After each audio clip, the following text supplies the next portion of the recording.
দেখুন প্রথমে আপনার র্যাঙ্ক নির্ণয়ের জন্য পয়েন্ট আউট করতে হবে র্যাঙ্ক নির্ণয় কিভাবে করব এবং র্যাঙ্ক নির্ণয় করার পর র্যাঙ্কের মান কত হতে পারে এবং এটা কোন মানটা গ্রহণযোগ্য এবং কোন মানটা গ্রহণযোগ্য হবে না সেই বিষয়ে আমরা জানবো। প্রথমে আমরা পয়েন্ট আউট করব র্যাঙ্ক নির্ণয়ের জন্য আমরা জানি যেটা 2 × 2 মানে হচ্ছে দুইটা সারি থাকবে, দুইটা কলাম থাকবে।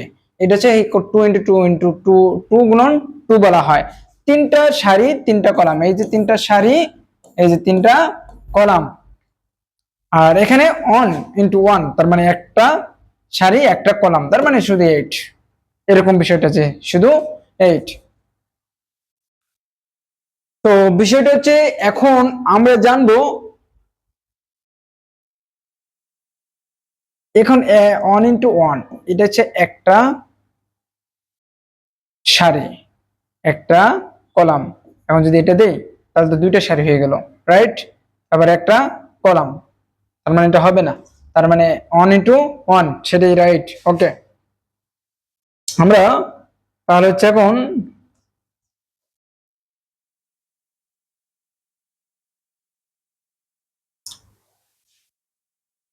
তো আমাদের বিষয় হচ্ছে 1 × 1 এটা একটা বিষয়, আর এটা হচ্ছে একটা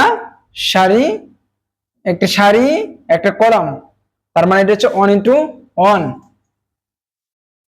আমরা 3 × 3 3 × 1 × 1 মানে 1 × 1 মানে একটা সারি একটা কলাম থাকবে, শুধু 8 এখানে কোন ধরনের এই কোডগুলো দেখাতে পারতেছি না, শুধু 8।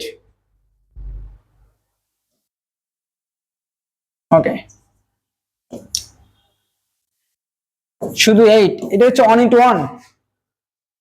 আচ্ছা, এখন পয়েন্ট আউট করবো আমরা যে বিষয়টা র্যাঙ্ক নির্ণয়ের জন্য আমাদের প্রথমে পয়েন্ট আউট করতে হবে সারি, কয়টা সারি? দুইটা সারি দুইটা কলাম, এইটা তিনটা সারি তিনটা কলাম, এটা আচ্ছা এটা 1 × 1 তার মানে 8। এখন আমরা আরেকটা বিষয় বলতে পারি, এখন র্যাঙ্কের মান এটা নেওয়ার পর আমরা কোন মানটা গ্রহণযোগ্য করব। যদি 2 × 2 নেওয়ার পর সেটার মান 0 বের হয় তাহলে সেটা গ্রহণযোগ্য নয়, সেটা নেওয়া যাবে না। শূন্য মান গ্রহণ করে না র্যাঙ্ক অশূন্য মানকে গ্রহণ করে। তাহলে আমাদের যে পর্যন্ত দেখা যাচ্ছে 2 × 2 নিয়ে সবগুলোর মানই যদি 0 বের হয় তাহলে সেটা একটাও গ্রহণযোগ্য নয়, তাহলে সেটার র্যাঙ্কের মান 2 হবে না।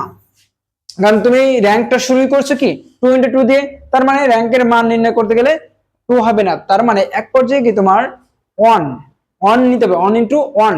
তখন সেটার মান যদি 1 × 1 এর র্যাঙ্কের মান যদি 1 হয় তাহলে র্যাঙ্কের মান নির্ণায়ক মান কি হবে 1।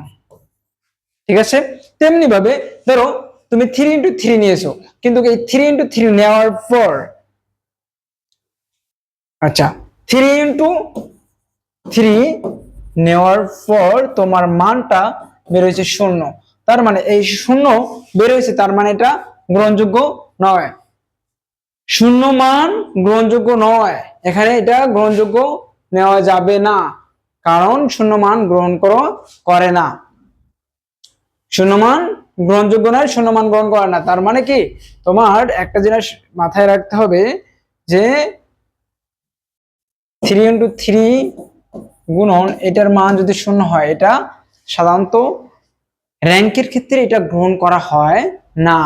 তো র্যাঙ্ক যে বিষয়টা গ্রহণ করে এটার মান যদি অন আসতো বা মাইনাস আসতো তাও গ্রহণ করত, তখন এটার মান বা র্যাঙ্কের মান নির্ণায়ক মান কত? তো তার মানে নির্ণায়ক মান 3,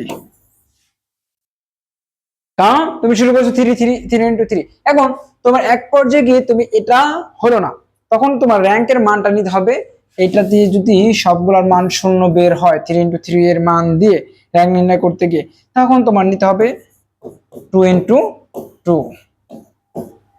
সাব ম্যাট্রিক্স দিয়ে মানটা বের করতে হবে। তখন এই ম্যাট্রিক্সের মান যদি কারণবশত 0 বের না হয়ে যদি 2 3 5 বের হয়, তখন ম্যাট্রিক্সের মান তখন কি হবে 2।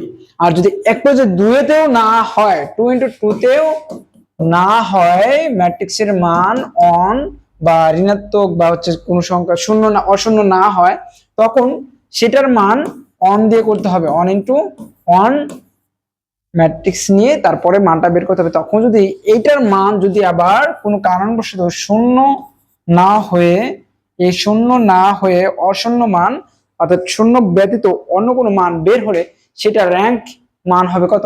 1। এই সহজ বিষয়টা প্রথমে তোমার ক্যাচ করে নিতে হবে। কোন পথ দিয়ে যাবা সেই পথটাই তুমি চেনো না, প্রথমে তোমার পথ চিনতে হবে, যে সূত্র জানা থাকতে হবে।